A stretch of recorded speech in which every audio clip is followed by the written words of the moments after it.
ଶନିଦେବଙ୍କ ନାମ ନେଇ ଶନିବାର ଦିନ ଏହି ଗଛକୁ ସ୍ପର୍ଶ କରି ପ୍ରଣାମ କରିଥାଏ ତ ସେହି ବ୍ୟକ୍ତିଙ୍କୁ ଭଗବାନ ଶନିଦେବ ଗ୍ରହ ପୀଡ଼ାରୁ କେବେ ବି କଷ୍ଟ ଦେବେ ନାହିଁ। ସମସ୍ତ ମନସ୍କାମନା ପୂର୍ଣ୍ଣ କରି ଅନେକ ସମସ୍ୟା ଦୂର କରିଥାନ୍ତି।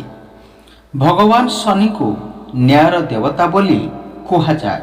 ସେଥିପାଇଁ ସମସ୍ତେ ତାଙ୍କୁ ଭୟ କରିଥାନ୍ତି। ଜ୍ୟୋତିଷ ଶାସ୍ତ୍ରରେ ଶନିଦେବଙ୍କୁ ଜଣେ ବିଚାରପତି ଭାବରେ ବିବେଚନା କରାଯାଇଛି। ବିଶ୍ୱାସ କରାଯାଏ ଯେ ଶନିଦେବ ଲୋକମାନଙ୍କୁ ସେମାନଙ୍କର କାର୍ଯ୍ୟ ଅନୁସାରେ ଫଳ ଓ ଦଣ୍ଡ ପ୍ରଦାନ କରିଥାନ୍ତି। ନ୍ୟାୟର ଦେବତା ଶନିଦେବ ଏବଂ ଶନିଦେବଙ୍କର ପ୍ରକୋପରୁ ବଞ୍ଚିବା ପାଇଁ ସମସ୍ତେ ଚାହାନ୍ତି। ଯଦି ଶନିଦେବ କ୍ରୋଧିତ ହୋଇଯାଆନ୍ତି କିମ୍ବା କୌଣସି ବ୍ୟକ୍ତି ଉପରେ ଶନିଙ୍କ ସାଢ଼େ ସାତି ଚାଲେ ତ ଜୀବନରେ ସମସ୍ୟା ବଢ଼ିଯାଏ। ଚାକିରି ବ୍ୟବସାୟ ସମ୍ବନ୍ଧିତ ସମସ୍ୟା ତ ଆସିଥାଏ। ତା ସହିତ ଶନିବାର ଦିନ ଯଦି ଆମେ ଶନିଦେବଙ୍କର ବିଶେଷ ପୂଜା ଆରାଧନା କରିବା ତ କିଛି ଖାସ୍ ଉପାୟ କରନ୍ତି ତ ଶନିଦେବ ପ୍ରସନ୍ନ ହୁଅନ୍ତି ଏବଂ ପୁରା ବର୍ଷ ନେଗେଟିଭର ଉର୍ଜା ବା ଅଶୁଭ ପ୍ରଭାବରୁ ମୁକ୍ତି ମିଳିଥାଏ। ଶନିବାର ଦିନ ନବଗ୍ରହଙ୍କ ପରିବାରରେ ନ୍ୟାୟର ଦେବତା ମନାଯାଇଥିବା ଶନିଦେବଙ୍କୁ ସମର୍ପିତ କରାଯାଏ। ଆଉ ଏହି ଗଛରେ ଶନିଦେବଙ୍କର ବାସ ହୋଇଥାଏ।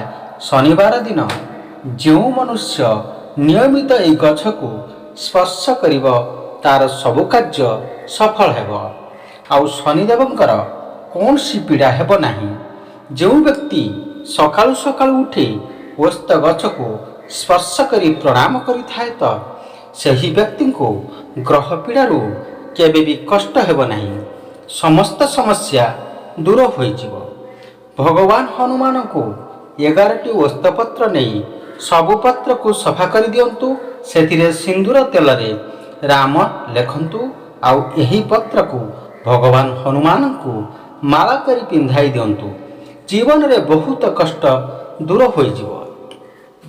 ଶନିବାର ଦିନ ଏହି ଗଛକୁ ସ୍ପର୍ଶ କରି 108 ଥର ଓମ୍ ନମ ଶିବାୟ ମନ୍ତ୍ରର ଜପ କରନ୍ତୁ। ଏହାଦ୍ୱାରା ଦୁଃଖର ସମସ୍ୟା ଦୂର ହୋଇଯିବ। ଏହି ଗଛକୁ ପୂଜା କଲେ ଭଗବାନ ଶିବ ବି ପ୍ରସନ୍ନ ହୋଇଥାନ୍ତି। ଶନିଦେବ ଭଗବାନ ଶିବଙ୍କୁ ନିଜର ଗୁରୁ ମାନିଥାନ୍ତି। ଶିବଙ୍କୁ ପ୍ରସନ୍ନ କରିବା ଦ୍ୱାରା ଶନିଦେବ ଆପଣଙ୍କୁ କଷ୍ଟ ଦେବେ ନାହିଁ। ପ୍ରତ୍ୟେକ ଶନିବାର ଦିନ ସନ୍ଧ୍ୟାରେ ଆପଣ ଛୋଟ ପ୍ରୟୋଗ କରନ୍ତୁ। ସ୍ୱଚ୍ଛ ବସ୍ତ୍ର ଧାରଣ କରନ୍ତୁ ଆଉ ସୂର୍ଯ୍ୟାସ୍ତ ହେବା ପୂର୍ବରୁ ସେହି ଗଛରେ ଜଳ ଅର୍ପଣ କରନ୍ତୁ ଏବଂ ସୋରିଷ ତେଲରେ ଦୀପ ଜଳାନ୍ତୁ। ଏମିତି କରିଲେ ଶନିଦଶାର ପ୍ରଭାବ କମ୍ ହୋଇଥାଏ, କଷ୍ଟର ନିବାରଣ ହୋଇଥାଏ ଏବଂ ପୂଜା କରିବା ସହିତ ହନୁମାନ ଚାଳିଶାର ପାଠ ବି କରିବା ଉଚିତ ହୋଇଥାଏ। ଏହାପରେ ତାପରେ 5 ଥର ଆପଣ ପରିକ୍ରମା କରନ୍ତୁ। ଶନିବାର ଦିନ ଏହି ଗଛରେ ଗୋଟେ ଘଟିରେ କ୍ଷୀର ସହିତ ଗୁଡ଼ ଜଳ କଳା ତିଳକ ପକାଇ ଅର୍ପଣ କରିବେ ଆଉ ପ୍ରାର୍ଥନା କରିବେ, ହେ ପ୍ରଭୁ, ମୋ ଜୀବନରେ ଯେଉଁ ସମସ୍ୟା ଆସିଛି ତ ଆପଣ କୃପା କରି ଏହି ସମସ୍ୟା ଦୂର କରନ୍ତୁ। ଏହାପରେ ଗଛକୁ ସ୍ପର୍ଶ କରନ୍ତୁ ଆଉ 4 ଥର ପରିକ୍ରମା କରନ୍ତୁ।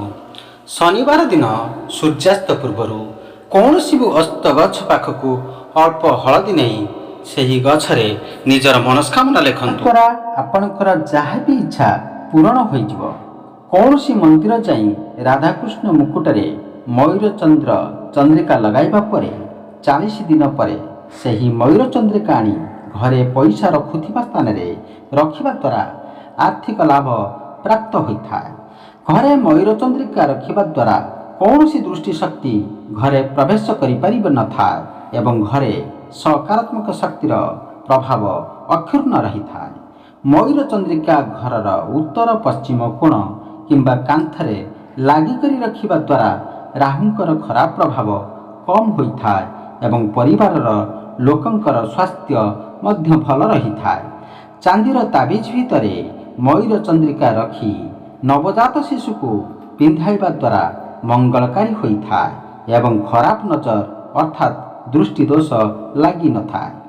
ଯଦି ଅଯଥା ଖର୍ଚ୍ଚ ବୃଦ୍ଧି ହେଉଥାଏ କିନ୍ତୁ କିମ୍ବା ପଇସା ଅଧିକ ସମୟ ପାଖରେ ରହୁନଥାଏ, ତେବେ ଠାକୁର ଘରେ ମୟୂର ଚନ୍ଦ୍ରିକା ରଖିବା ଦ୍ୱାରା ଅଯଥା ଖର୍ଚ୍ଚ ଦୂର ହେବା ସହିତ ପରିବାରର ଲୋକଙ୍କ ଭିତରେ ଉତ୍ତମ ସମ୍ପର୍କ ରହିଥାଏ।